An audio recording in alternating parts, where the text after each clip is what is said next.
All right, good morning, everyone. I tried to make a video yesterday, but I died from my allergies. That was my fourth time this season. I was coaching the son out there in baseball, and I could just see the little white things just flying all over there. I was like, oh boy, I'm going to die tonight. And I did, but I'm back. I don't know how many more times it's going to do it this season, but it's a tough one. This is a tough one. I was able to look at a lot of video. I looked at a lot of other people's opinions. I don't know why I did that, because it's really silly. Like PFF had us at a C plus, and I don't care about that as long as we're better. And I think we are better. One mock gave us a C just for the Mozzie pick, saying it wasn't sexy enough for a team chasing the Eagles. I'm like, dude, don't you know the Eagles were doing that 4th and 1 quarterback sneak, short yardage stuff? We need somebody in the middle to stop that thing. If we can just stop, if us and other people can just stop Philadelphia on 4th and 1, it'd be a totally different thing. What are you talking about? So that's why I never get into, the people that cover all the teams. There's like Law Nation here. The Cowboys circle is beautiful on YouTube. They're all great. I would go there way before and take their opinions on your team before you take somebody that's just doing the whole league and trying to do it fast. That's the thing. They are trying to, trust me, they're trying to get that stuff out fast. So they're just saying whatever on the top of their minds or whatever. Not a sexy enough pick for somebody to check the Eagles.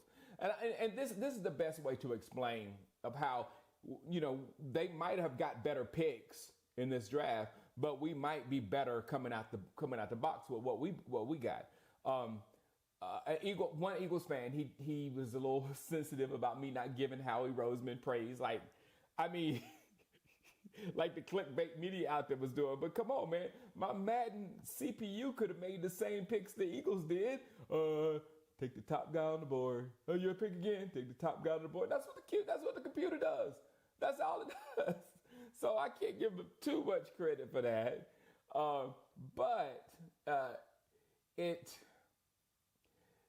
That defense is great. This is why I think Mozzie would probably have more impact on us than Jalen Carter with Philadelphia, because Philadelphia is already a great defense manned by veterans. I mean, they got the biggest, baddest defensive tackle in the draft last year to put up crazy numbers at the combine, and Jordan Davis from Georgia, another one from Georgia again, and he ended up getting like eight tackles in the whole season and 4 in the playoffs. So that's it. And that's pretty much it. So, it might be a minute. So this is a good way to put it. Mozzie could come in and help us immediately. Carter could be the best defensive tackle in the league in 2-3 years. If he goes behind Cox, learns, whatever. But there's no way he's going to come in and take snaps away from Cox. It's just not going to happen. All right. And maybe they all become like those two big old Wookiee defensive tackles that the Commanders got from Alabama. Remember, they stacked two right beside each other from Alabama. And then what happened? They tried to kill each other on the sideline. So hopefully that happens. Jordan, you can punch Carter in the face for me, please. All right, on to the players. I already think I have a favorite. I may have two favorites. I think I have two favorites because one's an obvious favorite. One's a favorite of everybody.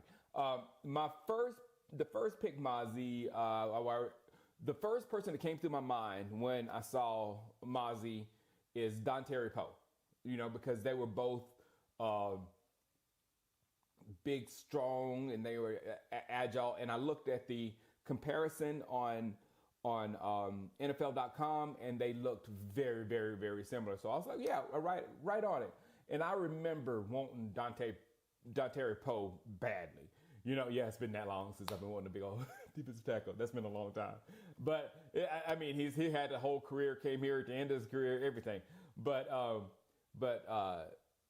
if Maxie's floor is what Poe brings, then we're better. We're better. It is that. But I hope Mozzie can be Maxie. I hope that's my spell check has been doing it all day. Every time I put Mozzie, it changes to Maxie. But if Maxie can be better than Poe, then we are really good. We're really good. So we'll see. It's like I said before, Mozzie is going to give us the physical stuff off the jump. Will he be able to get to the quarterback? We don't know. Will he be able to chase down runs? We don't know. But all that extra stuff is extra stuff, and we will enjoy it if it happens. All right, the next one, man, I love that pick. I've been waiting for a big old defensive tackle longer than I've been waiting for my children. This is crazy. All right, the next pick, Luke Shoemaker. Now, I wasn't initially impressed with the Shoemaker pick. Schoonmaker. I wasn't impressed with his pick. We got to get a nickname for this dude because I'm not saying this. I'm not doing live shows and going, I guess a big Luke work. But he's big. Luke is big, and I know there was a sense of urgency in the draft at that point because the tight ends were going faster than I thought they would go. But the tight ends were being plucked. So we had to get the one that they wanted that checks as many boxes as they have. And I think it was Luke. And I think a lot has to do with his size and blocking ability. You know what I'm saying? He was, in my opinion, he's the last special one left because he is 6'6". He was a big dude. And he's going to be great at finding dead spots in the zones and having a big target right there for our quarterback to throw to. That thing that Witten was super elite at, just finding a spot and just sitting there. And then on the seams, I mean, he should be, if we can get him, I heard he doesn't have a great sense of high point in the football, but if we can get him to use that frame on those seams up the middle and our quarterback can throw it right up that seam and he can go up there and get it, and where he's going to be, nobody else is going to be there. So it was a much needed pick, and it looked much better as the draft went on. Next one, Lamarion Overshown. What a name. Lamarion Overshown. And I was not into this pick immediately because I was a little bit into my feelings because we had lost out on Josh Downs, but he went to my dad's favorite team, and I like that. My dad was covering for me while I was doing the draft. He was doing the stuff for my son with baseball or whatever. So I'm glad that he got him, and the best for the Colts, because they're one of the teams that I'm going to really keep an eye on this year. But I was really down that we didn't get Josh at that moment. I was trying to keep my hopes up, saying I believe in McClay. I believe we're doing the right thing or whatever. And I also was good with A-Chain going to the Dolphins for entertainment purposes only. I'm busting you with the Cowboys on Madden, and I'm busting you with the Dolphins on Madden. You can ask me who you want. Ask me who you want.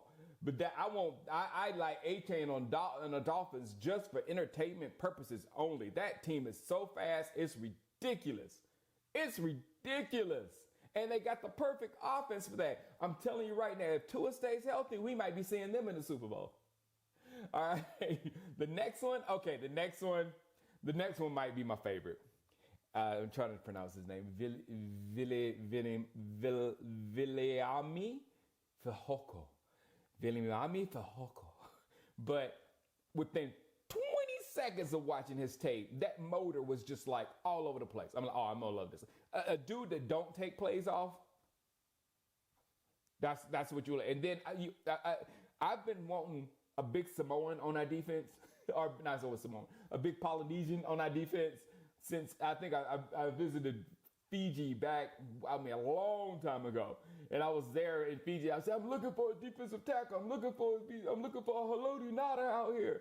And I've been looking for one of those guys to just wreak havoc on my defense daily. Because I'm telling you, man, this guy's motor, he looks like a bigger Troy Polamalu.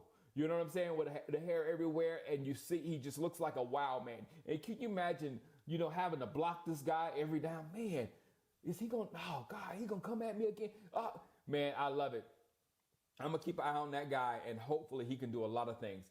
Asim Richards looks perfect. He's a top tackle, in the draft, but he's probably going to come in, but he's definitely going to come in as a guard. But he came from a passing attack in North Carolina, so he's automatically a good pass blocker. But he's built to block for the run. So hopefully we can get something out of him, and that is the guard that hopefully you guys want. This is the wild card. If this position, we know what we're going to get out of Luke. Luke is going to be either the second tight end, possibly first tight end, but I doubt third tight end, and he's going to give us some stuff. We know Mozzie's going to do. We kind of know what Overshown's going to do. But this guy, and Fehoko as well, but this guy, Asim, if he can be a quality starter in the future, that's going to be huge. That's the turning point of this draft, making it good, from good to great. The Deuce Vaughn situation, I just lost. I had to make a video individually for that. I just lost it. His dad, the crying. And when you look at his highlights, he's not doing that. I want you to go look at his highlights and see how he's just making undefeated defenses like TCU and Alabama just look silly. And tell me why this dude didn't get drafted into the 6th round. Is it just his size? Because I tell you what, he's little, but he ain't little. He ain't little. That's a powerful little boy, little man. That's a powerful little man. So we'll see. We'll see what happens with Deuce.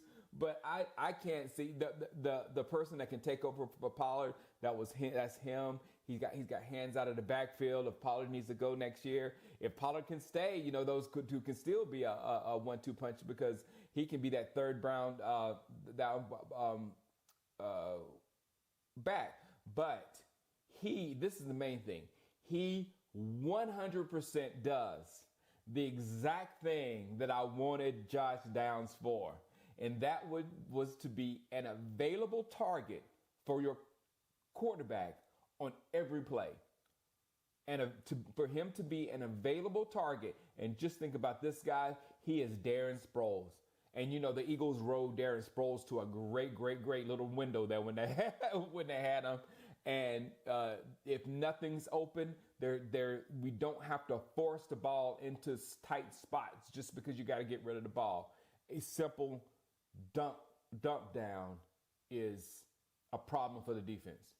A check down, I mean. A simple check down is a problem. That's what I was trying to say. A simple check down is a problem. And that is that dynamic. That is kind of our version of when it's 3rd and 4, when it's 3rd and 3, and when it's 3rd and 2 and stuff like that, that if we get the ball to this guy in space, he's going to get that. He's going to get that and might get a touchdown. Who knows? So that pick is beautiful. I've been wanting the Sproles type for a long time, and I'm still not over it. I'm still not over it. I'm so happy. I'm so happy. And I'm telling you, I could be happier now than if we had got Josh Downs. McClay's smarter than me. No. Is it real? No. All right. Now, and he's got great stock. He's coming from good people. His dad, he's going to work hard every day because he's coming to work with his dad. It's just like it's the perfect storm. The perfect storm. And the last pick of the draft, wide receiver Jalen Brooks, I think he plays longer than his 6'2" frame but he is possible competition for Jalen, because they're he's a very good receiver. I can't wait to see them compete, because I'm telling you, after our first 3 wide receivers, it gets there's opportunity there. Let's just say it that way. There's opportunity. After our first 3, there's opportunity. Just leave it there. But in my opinion, great draft. I think we addressed everything appropriately. If I was the one making the draft, I would be sitting back just happy. And the fact that, I tell you what happened. I have a habit of rosterbation after I draft on Madden. After the Dallas Cowboys draft, I was just looking at the roster, just smiling, just 100% roster baiting all night long. All right, guys, holla at you. Peace.